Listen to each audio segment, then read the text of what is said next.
உங்க toilet cleaner bison toilet cleaner குவாலிட்டியை விட பெட்டர்னு நிரூபிச்சா உங்க மொத்த பணமும் ரீஃபண்ட். பைசன் டாய்லெட் கிளீனர் இப்போது 79 ரூபாயில்.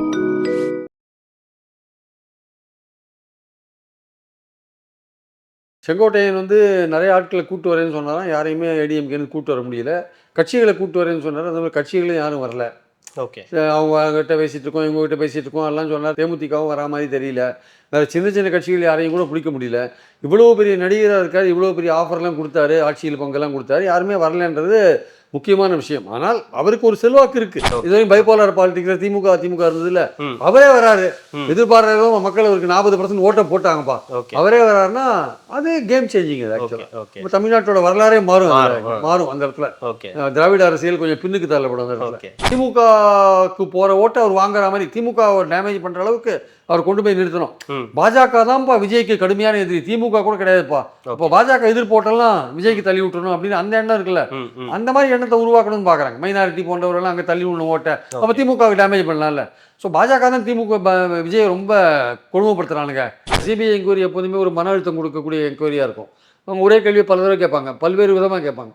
அதனால இவருக்கு சினிமா மாதிரி கிடையாது, அது உண்மையிலே ரியல் என்கொயரி. ஆக்சுவலாக அதில் ரொம்ப கஷ்டம், சந்திக்கிறது ரொம்ப கஷ்டம்.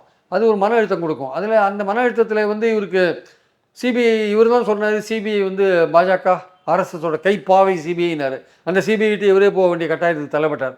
இவரே போய் வலையில் மாட்டின்ட்டார். ஆக்சுவலாக ரெட்ரோலுக்ஸ் நெஞ்சங்களுக்கு வணக்கம், நான் கார்த்திக். இன்றைய நேர்காணலில் நம்முடைய இணைந்திருப்பவர் மூத்த பத்திரிகையாளர் திரு பிரியன் அவர்கள். வணக்கம் சார். வணக்கம் சார். கூட்டணிகள் கிட்டத்தட்ட உறுதியாகிக்கிட்டே இருக்கு. இந்த பக்கம் என்டிஏவாக இருக்கட்டும், இந்த பக்கம் திமுக கூட்டணியாக இருக்கட்டும், ரெண்டுமே கிட்டத்தட்ட ஆல்மோஸ்ட் எல்லாமே முடிஞ்சிருச்சு அப்படின்னு சொல்லும்போது விஜய் அவர்களுடைய அந்த நிலை என்னவா இருக்கு? ஒரு பெரிய கட்சியாக உள்ள வரார், ஒரு அறிமுகமாக உள்ள வரார். 2026க்கு வரும்போதே ஒரு ஆஃபரோட தான் வரார். ஆட்சி அதிகாரத்தில் பங்கு அப்படின்ற ஒரு ஆஃபரோட தான் உள்ள வரார். சில நேரத்தில் சில கட்சிகள் அங்கே போகிற மாதிரியான நிலையெல்லாம் இருந்துச்சு. டிடி தினகரன் அங்கே போகிற மாதிரியான ஒரு நிலை இருந்துச்சு. ஓபிஎஸ் கூட அங்கே போயிடுவார்ன்ற ஒரு நிலை இருந்துச்சு. காங்கிரஸ் தாவேகா கூட்டணி வருவதற்கு கூட வாய்ப்புகள் இருக்குன்ற மாதிரியான பேச்சுக்கள்லாம் அடிபட்டுச்சு. ஆனால் கிட்டத்தட்ட இப்போ இது எதுவுமே இல்லை. விஜய் தனித்து தான் நிற்க போகிறாருன்ற மாதிரியான ஒரு நிலையில தான் இருக்குது.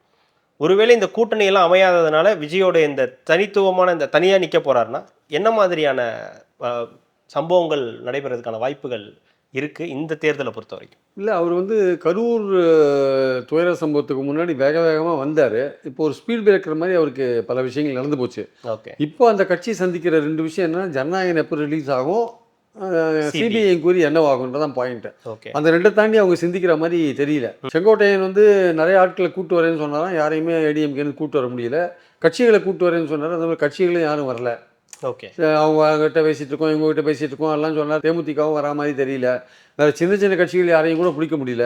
இவ்வளோ பெரிய நடிகராக இருக்கார், இவ்வளோ பெரிய ஆஃபர்லாம் கொடுத்தாரு, ஆட்சியில் பங்கெல்லாம் கொடுத்தாரு, யாருமே வரலன்றது முக்கியமான விஷயம். ஆனால் அவருக்கு ஒரு செல்வாக்கு இருக்குது. அவர் போகிற இடங்களில் பெரிய கூட்டம் கூடுது. அது ஓட்டாக மாறுமான்றதான் இப்போது கேள்வியாக நம்ம பார்க்குறோம். அது ஓட்டாக மாறித்துனா அவர் பெரிய மிராக்கில் பண்ணும். ஓட்டாக மாறலைன்னா அவர் பின்னடைவை சந்திப்பார், அப்போ அரசியல் இருப்பாரா சொல்ல முடியாது. ஓட்டாக மாறினா ஆட்சிக்கு வர அளவுக்கு ஓட்டாக மாறுவார்னா அந்த அளவுக்கு வாய்ப்பு இல்லை.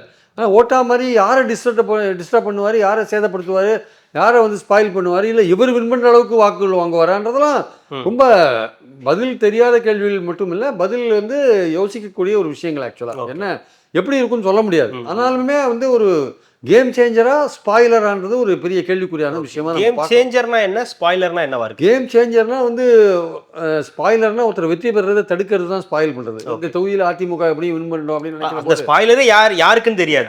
அதிமுக ஸ்பாயில் பண்ணலாம், திமுகவையும் ஸ்பாயில் பண்ணலாம், இல்ல ஆட்டத்தையே மாற்றி அவர் ஆட்சிக்கு வரதான் கேம் சேஞ்சர். இதுவரையும் பைபோலார் பாலிடிக்ஸ் திமுக இருந்தது இல்ல, அவரே வராரு.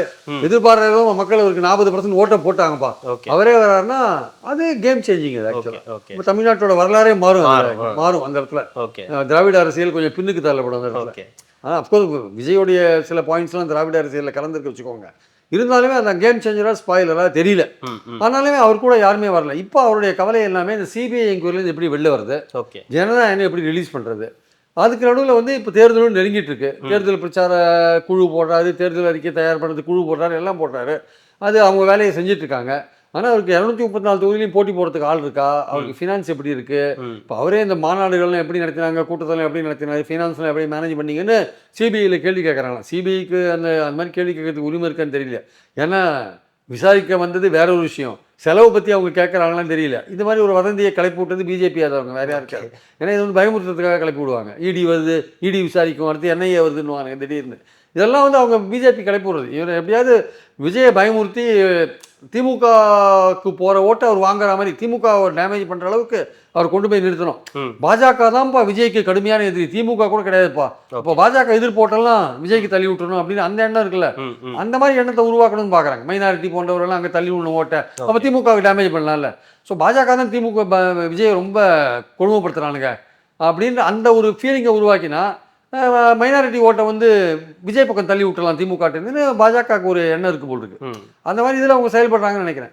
ஸோ அதனால் வந்து பாயிண்ட் என்னென்னா வந்து எங்களை அட்டாக் பண்ணாதீங்க, கொள்கை எதிரின்ட்டு எங்களை அட்டாக் பண்ணக்கூடாது, ஓகே எங்களை அட்டாக் பண்ணாது இருந்தீங்கன்னா பெட்ரு அப்படின்னு அவங்களுடைய பாயிண்ட். அது இவர் கேட்குறாரா கேட்க போகிறாரா, அவங்க சொல்கிறபடி திமுக எப்படி அட்டாக் பண்ண போகிறாரு, பாஜக அட்டாக் பண்ண இருக்க போகிறாரா, அதெல்லாம் நம்ம பொறுத்திருந்து தான் பார்க்கணும். ஆனால் அவங்க என்ன பண்ணுறாங்க, டைட் பண்ணுறாங்க. அவங்க வந்து ஜனநாயக ரிலீஸும் தள்ளி போயிட்டுருக்கு, அது எப்போ தீர்ப்பு வரும், எப்போ ரிலீஸ் ஆகும்னு சொல்ல முடியாது. சிபிஐ என்கொயரியில் இவரை சார்ஜ் ஷீட்டில் சேர்க்கதா முடிவு பண்ண, அது சாட்சி சொல்ல போனவரை குற்றஞ்சாட்டப்பட்டவராக மாற்றுறாங்க. ஆக்சுவலாக அது எப்படி அவர் டாக்கிள் பண்ண போகிறார். அப்புறம் சார்ஜ் ஷீட்டில் போயிட்டீங்க வச்சுக்கோங்க, கோர்ட்டு உங்களை கரூர் கோர்ட்டு எப்போ கூப்பிடுதோ அப்போல்லாம் உங்களை அங்கே போகணும், இல்லை காணொலியில் நீங்கள் வரணும், ஆஜராகணும், விஷயம் சொல்லணும். இப்போவே வந்து பல கேள்விகளுக்கு அவர் சொன்ன பதில் முரண்பாடாக இருக்குது போல் இருக்குது. நீங்கள் ஏன் லேட்டாக வந்தீங்க, ஏன் லேட்டாச்சுன்ற அந்த கேள்விக்கு பதிலாகட்டும், ஏன் நீங்கள் ஒழுங்கான ஏற்பாடுகள் பண்ணலை, அப்போ இந்த நடந்த இந்த துயர சம்பவத்துக்கு நீங்களும் ஒரு காரணம் தானே எல்லாம் கேள்வி கேட்குறாங்க. இந்த மாதிரி கேள்விகளை வந்து ஏன் சம்பவம் நடக்கும்போதே நீங்கள் பேசிகிட்டே இருக்கீங்க, சம்பவம் நடக்கிறது உங்களுக்கு தெரியாதா, உங்கள் காலுக்கு கீழே நடக்குது சம்பவம்லாம், அது தெரியாத நீங்கள் ஏன் பேசிகிட்டு இருந்தீங்க, ஏன் நீங்கள் அரேஞ்ச்மெண்ட்லாம் பண்ணாத இருந்தீங்க, ஆம்புலன்ஸ் வரும்போது நீங்கள் வந்து ஆம்புலன்ஸ் ஏன் வந்துன்னு ஏன் கேட்கல, ஏன் நீங்கள் பேச்சை நிறுத்தலை, ஏன் மயங்கி விழுந்தபோது ஏன் பேச்சை நிறுத்தலை, மரத்துலேருந்து ஆளுங்க கீழே வந்தபோது ஏன் பேச்சை நிறுத்தலை, செருப்பு வீச்சின போது ஒருத்தரையும் அவரையும் ஏன் பேச்சை நிறுத்தலை, இப்படி தொடர்ந்து அவங்க கேள்வி கேட்குறாங்க. அதில் வந்து இப்போது ஆத ஒரிஜினாட்டியோ புஷி ஆனந்தையோ கேட்டு அதே கேள்வியை கேட்குறாங்க. அவங்க சொன்ன பதிலே இவர் சொல்கிறாரா பார்க்குறாங்க. அதில் வந்து இவர் கொஞ்சம் மாற்றி சொன்னார்னா அவர் வேறு மாதிரி சொன்னதை வச்சு முரண்பாடாக இருக்குன்ற மாதிரி ஃபீல் பண்ணுறாங்க. இவர்கிட்டயே ஒரே கேள்வியை 10 தடவை கேட்குறாங்க, அதுலேயே முரண்பாடாக சொன்னோன்னா அதை கேட்குறாங்க. இவர் வந்து இது மாதிரிலாம் பழக்கப்பட்டவர் கிடையாது. சிபிஐ என்கொயரி எப்போதுமே ஒரு மன அழுத்தம் கொடுக்கக்கூடிய என்கொயரியாக இருக்கும். அவங்க ஒரே கேள்வியை பல தடவை கேட்பாங்க, பல்வேறு விதமாக கேட்பாங்க. அதனால் இவருக்கு வந்து சினிமா மாதிரி கிடையாது, அது உண்மையிலே ரியல் என்கொயரி அது. ஆக்சுவலாக அதில் வந்து ரொம்ப கஷ்டம், சந்திக்கிறது ரொம்ப கஷ்டம், அது ஒரு மன அழுத்தம் கொடுக்கும். அதில் அந்த மன அழுத்தத்தில் வந்து இவருக்கு சிபிஐ, இவர் தான் சொன்னார் சிபிஐ வந்து பாஜக ஆர்எஸ்எஸோட கைப்பாவை சிபிஐனார். அந்த சிபிஐட்டு இவரே போக வேண்டிய கட்டாயத்துக்கு தள்ளப்பட்டார், இவரே போய் வலையில் மாட்டின்ட்டார். ஆக்சுவலாக இப்போ அதை வச்சு என்ன பண்ணுறாங்க, இவரை எப்படியாவது நீ வந்து திமுக ஓட்டை பிரிக்கிறதுக்கான எல்லா வேலையும் பண்ணுன்ற மாதிரி அவரை அப்படி போட்டு பாஜக அவரை டைட் பண்ணுறாங்க. அதனால் அவருக்கு வந்து கூட்டணியும் சேரலை, அவர் பிரச்சார இதுவும் விஷயத்தையும் ஆரம்பிக்கலை. கரூருக்கு அப்புறம் வந்து ஒரே ஒரு கூட்டம் தான் அவர் போட்டார், ஒரு உள்ளரங்கத்தில் கூட்டார், வெளியில் ஒன்று போட்டார், அவ்வளோதான், அதுக்கு மேலே ஒன்றும் கிடையாது. ஸோ இந்த மாதிரிலாம் இருக்கிறப்போ என்ன அந்த பார்ட்டியில் என்ன யோசிக்கிறாங்கன்னா, ஏதோ ஒரு தடங்கள் வந்துடுச்சு, அதுலேருந்து எழுந்துக்க முடியல அவங்களால, ஒரு பிரேக் வந்துடுச்சு, அந்த பிரேக்லேருந்து மேலே வர முடியல, ஓகே விஜயும் வெளில வர முடியல. அதனால் வந்து அது ஒரு இதாகிடுச்சு, ஒரு ஏதோ ஸ்பீட் பிரேக்கரில் வந்து நிற்கிற மாதிரி ஆயிடுச்சு அது ஆக்சுவலாக. ஆனால் இப்போ இந்த இரு கழகங்களை தாண்டி விஜய்க்கு ஓட்டு போடுறதுக்கான வாய்ப்புகள், அவருக்கு ஓட்டு வரத்துக்கான வாய்ப்புகள் நிறையா இருக்குது சார். அவர் வந்து அதுக்கேற்ற வேலைகள் செய்யணும். ஆக்சுவலாக வந்து ஒன்று திமுக எதிர்ப்பு ஓட்டை அதிமுக போகிறத கொஞ்சம் பிரிக்கிறதுக்கான வாய்ப்பு இருக்குது, திமுக அதிமுக பிடிக்காதவங்க ஓட்டை எடுக்கிறதுக்கான வாய்ப்பு உண்டு, அவருடைய சீமான்ட்ட இருக்கிற இளைஞர்கள் ஓட்டை பெறறதுக்கான வாய்ப்பு உண்டு. சீமான் ஆட்சிக்கு வரதுக்கான வாய்ப்பு இல்லை, இவர் ஏதாவது வந்துருவாரா, ஏதாவது இவர் எதிர்கட்சி நல்ல எதிர்கட்சியாக வருவாருன்னு அப்படி வர ஏற்கனவே இவர்கிட்டேருந்து அங்கே போனவங்க திருப்பி அங்கே வந்து ஓட்டு போகிறதுக்கான வாய்ப்பு உண்டு. அதே மாதிரி பார்த்தீங்கன்னா வந்து பாஜக எதிர்ப்பு ஓட்டு திமுகவுக்கு போதில்ல, அதே ஒரு பாஜக எதிர்ப்பு தீவிரமாக்க அந்த ஓட்டை வாங்குறதுக்கான வாய்ப்பு இருக்கு. இப்போ பாஜக இவரை கொடுமைப்படுத்துறதை பார்த்தா, அரஸ்ட் பண்ணுறதை பார்த்தா அந்த ஓட்டை இவர் வாங்குறதுக்கான ஒரு விஷயத்தை தான் பாஜகவே பண்ணுறாங்க. திமுகவுக்கு போகிற ஓட்டை குறைக்கணும்னு இவருக்கு தள்ளி விடணும்னு அதை பண்ணுற மாதிரி ஒரு விஷயம் நடக்குது. அது தானாகவே கூட வரும்போது இப்போ நடக்கிறத பார்த்தா அப்படி தான் போகுது ஆக்சுவலாக. அது திமுக எப்படி தங்களை சேஃப்கார்ட் பண்ணிக்க போகிறாங்கன்னு இனிமேல் தான் பார்க்கணும். ஸோ அந்த பாயிண்டில் வந்து ஓட்டு வரத்துக்கான வாய்ப்புகள் நிறையா இருக்குது. இப்போ 4 விஷயம் சொன்னேன், அதை எப்படி அவர் கலெக்ட் பண்ண போகிறாருன்னு அவரோட ஆக்டிவிட்டி பொறுத்து இருக்குது. அவர் வந்து மக்களை சந்திக்கணும், அடிக்கடி சந்திக்கணும், தான் பேசுறது வந்து தெளிவாக பேசணும்.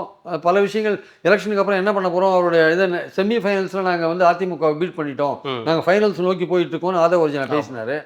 அது உண்மையிலே இப்போ அதிமுக மறுபடியும் வந்து கூட்டணிலாம் சேர்த்துட்டு மறுபடியும் ஒரு ஸ்ட்ராங்காக எழுந்து நிற்க பார்க்குது. அப்போ இந்த இடத்துல வந்து நாங்கள் தான் திமுகவுக்கு எங்களுக்கு தான் போட்டின்ற அந்த விஜயோட அந்த பேச்சுக்கு இன்னொரு இது இருக்காருல்ல, அதுக்கு ஒரு வெயிட் இருக்கா இல்லையான்றது இன்னொரு கேள்விக்குறி. இப்போ ஏன்னா அவர் சொன்ன காலகட்டத்தில் அதிமுக வந்து சோர்ந்து போய் கிடந்தது, ஒன்றும் இல்லாத இருந்தது.